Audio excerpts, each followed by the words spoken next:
The Gilded Age promised a miracle. Steel rose from the ground. Railroads stitched a continent together. Fortunes appeared faster than history could explain them. America, barely a century old, decided it would no longer imitate Europe. It would rival it. And in the mountains of western North Carolina, one man tried to prove that point in stone. Christmas Eve, 1895. Snow dusted the Blue Ridge Mountains. The French Broad River moved quietly below. And rising from the hillside, not a house, not an estate, but a statement, stood Biltmore, the largest private home ever built in America. More than 4 acres under one roof, 35 bedrooms, 65 fireplaces, a banquet hall tall enough to swallow sound, electric light before most cities had it, elevators, central heating, indoor plumbing, not comforts, but declarations. Biltmore was not meant to be efficient. It was meant to be unforgettable. And from the moment the doors opened, it was clear.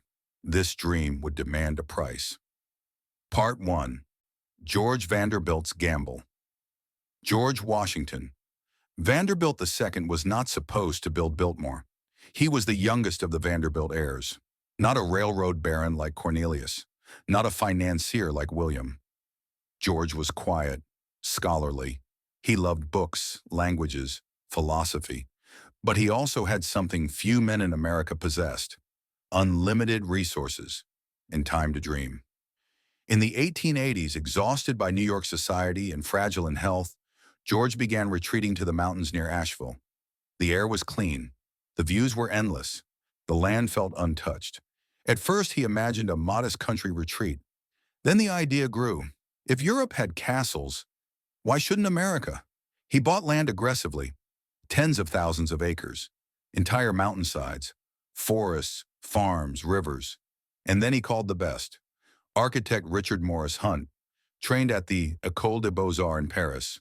Landscape designer Frederick Law Olmsted, the mind behind Central Park. What followed was not construction, it was orchestration. Part 2. Building the impossible. Biltmore did not rise quickly. It rose deliberately. Stone by stone, cut from Indiana limestone, steel shipped by rail, wood milled on site. An entire village of workers appeared almost overnight. At peak construction, more than 1,000 laborers worked the estate. Masons, carpenters, blacksmiths, electricians, plumbers. This was the 1890s, and Vanderbilt insisted on modern systems no one had ever attempted at this scale in a private residence. Electric generators in the basement, miles of wiring hidden behind stone, a central heating system fed by massive coal-hungry boilers, an intercom system connecting rooms long before telephones were common, and all of it hidden, because the magic depended on invisibility. Part 3. A palace that eats from the outside. Biltmore looked serene. Inside, it roared. The basement was a city. Boilers devoured coal by the ton. Laundries thundered day and night. Refrigeration rooms stored ice. Kitchens operated on a scale closer to a hotel than a home. More than 100 staff lived and worked on the estate. Maids, valets, footmen, gardeners, stable hands, engineers. They moved through service corridors, staircases, and hidden doors, unseen, unheard.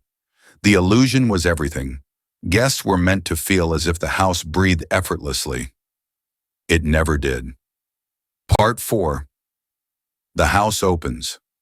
On Christmas Eve, 1895, George Vanderbilt invited family and friends. They arrived by train.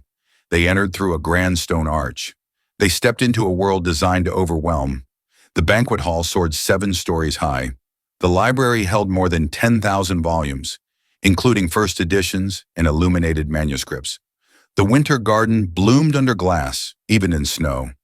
Biltmore was not cozy, it was controlled awe, and yet it was not fully alive. George rarely filled the house. He preferred intimate gatherings, long walks, reading late into the night. This was not Versailles. It was a scholar's fantasy built at imperial scale.